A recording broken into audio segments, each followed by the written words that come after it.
Recently, at the South African International Trade Exhibition, the city of Johannesburg hosted more than 300 business chiefs and ambassadors from around the world, including Vietnam, China, and Indonesia. The city's Director of Trade and Investment tells us more. The mandate of our organization stems from the GDS 2040, which wants us to have an inclusive and resilient economy so that we can create jobs and assist people to generate income. We've got a program that we call Buy, Sell, Invest and Visit Joburg, which is a program of all activities designed to enable business to make the best possible use of all the available resources. Now with Buy, Sell, Invest and Visit Joburg, it's about trade promotion and investment attraction and business retention, expansion and aftercare. So we have a multiplicity of programs that we are running under that, which SAITEX is one of them. And then on the 19th to the 20th of July, we'll be running International Socio-Economic Conference for Women so that we can showcase products from the women as well as to attract investment to partner with women in order to create jobs in the city. It will be happening in the same venue. We'll be having breakaway sessions and seminars. Now, our mandate really is to retain businesses here in the city so that they don't get out of the city and go to elsewhere in the continent. So it's business retention, expansion and aftercare, as well as to promote trade of value-added goods and services. You know, other than investment promotion, we also promote trade here in the city because city of Joburg is the heart and the hub of traders. All the traders, they make businesses in the regions, but when they come to export, they set up office here, the trading house, then export elsewhere in the world. 400 exhibitors from more than 20 countries showcased their products and services. A number of SMMEs that fall under the city's Jozi Work initiative were invited to this year's SAITEX.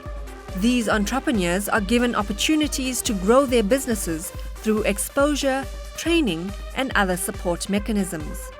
The response is huge because we've got competitive supply development program where we are trying to assist our people with market because market has been a huge challenge for our SMMEs. As a result, we have partnered with big corporates such as Massmart, Zohosan, Volkswagen, Bidvest, Food Lovers, which is formerly known as Fruit and Veg City. So we are partnering with them so that they can assist our SMMEs to supply them, so that we can spread the risk, so that we supply 40% of our product locally and 60% on the export market. Now we have listed quite a lot of SMMEs into the Massmart shelves, into Zohosan. You know, they're training others. They took 10 from the city of Joburg to train them. And then Food Lovers, which is Fruit and Veg City, has also partnered with us. Last week we had a program with them where they identified products, where they guided our guys in order to improve their product for their markets. And we are also working with the likes of Bidvest so that we can supply them with our value-added goods and services. We go to every township in the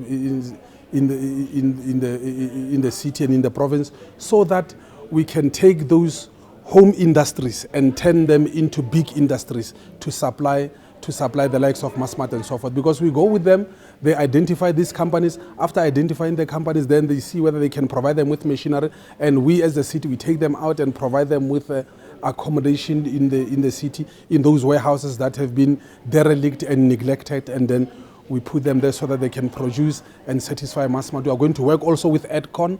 EdCon in the United Nations will be partnering with them in order to supply the big chain stores for mass production products. Summer Tropical basically was started by our father about 17 years ago. We were still young then, and a few years later it failed. So we decided now, because we were in the events management business with my two sisters, so we decided, you know what, as we're doing events, we saw the gap in the market. We decided to start again with the fruit juice production business. So we formalized it, unlike our dad. So it's family owned, it's three sisters and a brother. So we registered a company and then we started the business formally about a year and a half ago. Basically, we're producing fruit juices. We currently have them in 4 sizes and we have them in 5 flavors. So we have 2 flavors on 100% juice blends. We have 3 flavors on nectar blends. So we do production, and then we do packaging, and we do distribution. We're currently working from home, so we're currently producing in smaller scales. The biggest challenge for us is cash flow. That's the biggest challenge. It's finance, because we need machinery. We're currently doing half of the process manually. As soon as we manage to secure formal working premises and machinery, we will be okay, because we've also approached a few formal markets. They are quite interested. That's a highlight for us, because it's giving us hope that as soon as we secure the premises and the machinery, we'll be able to go back to those guys like restaurants, hotels, and we'll be able to supply them. So at least we know that the market is there. In 5 years' time, I'm seeing it in big retailers. I'm seeing it outside South Africa. Our first three targeted countries is Botswana, Mozambique, and Swaziland. So I'm hoping to see it there. I registered my company in 2013, but I went into market in 2014 in November. Our first launch was in Botswana, in Gaborone at the Global show. And the reason why I started my business was I was retrenched in 2011, and I realized that I cannot just sit and not do anything. I had to do something in terms of, surviving. And I realized that everybody does liquid and everybody does clothing. And I realized that I can do something different, which is powdered drinks. And then I started doing a research on the powdered drinks, and I found out that everybody does all kinds of flavors, but nobody's doing ginger. And my first approach was, what do I do? And somebody told me about Jozi Work, and I said, okay, fine, and I called them. And I was fortunate enough that they actually included me in one of their programs, which was held at the city of Joburg, at where they were going to brief us with regards to how they can help us into getting into markets. So I went there, and because I had already done a little bit of research, even though I did not have enough to do packaging to do that, they actually helped me. And the rest is history. My products right now, we're lucky enough to be at the spa in Pine Slope in Four Ways, and we do have quite a few people for an example, in Botswana, in some townships as well, and we are also in Zimbabwe as well. We are Transform SA magazine. We started in 2011. Basically we are a publication. We talk about issues around transformation. So we look at small and medium enterprises, we look at women empowerment, we look at social investment, and employment equity. We go to government departments, DGs, we go to the ministers, we also go to CEOs and MDs of JSE-listed companies. And we go to universities as well and municipalities. The response has been phenomenal, I must be honest. I mean, the kind of feedback that we receive from various people is actually more than what we anticipated, because people sort of find resonance in the publication. I mean, those who are in business, they can learn about certain tips around transformation, okay? And those who are running small businesses, they can actually learn how big businesses operate, So it's sort of a central point for business, from a transformation point of view. The idea is to grow our market, we foresee ourselves starting Transform SA in other provinces, which will focus solely on those provinces. And from there, the plan is to take it outside the country to look at the rest of the SAITEX region and hopefully go to the rest of the African continent. Exhibitions like SAITEX provide an ideal platform for local businesses to gain exposure to other African markets. But actually accessing these markets is not an easy task. The biggest challenges in Africa, it's multifaceted. There are some challenges whereby our companies come back and say, Reginald, we have registered companies here in South Africa, but when you get into Africa, they want permits.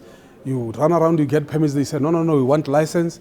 You run around and get license. So the challenges in Africa are different from other challenges because also, also with political instability in Africa, those are the challenges because we must be sure that your goods are protected and so forth. Sometimes you find rebels and so forth, but we are getting there, to work with all the countries in the SAITEX as part of regional economic integration and NEPAD.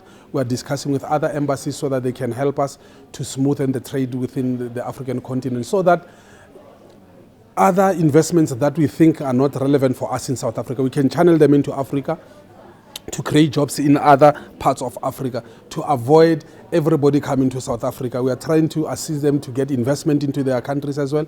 So in that case, we are having a lot of companies from South Africa entering into the African market to go and rejuvenate the African economy, so that everybody is employed, is skilled in the African market, and they are self-sufficient.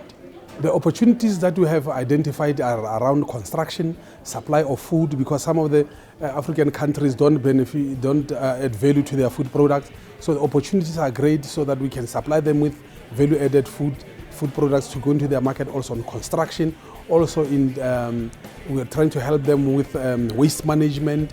There's lots and lots of opportunities in Africa. So we went there because Africa is now rebuilding. For example, you go to Mozambique, the Matola, they are revitalizing Matola, they are constructing houses there. Huge opportunity to supply them with paints, building material and so forth, and to bring services there for construction services and so forth.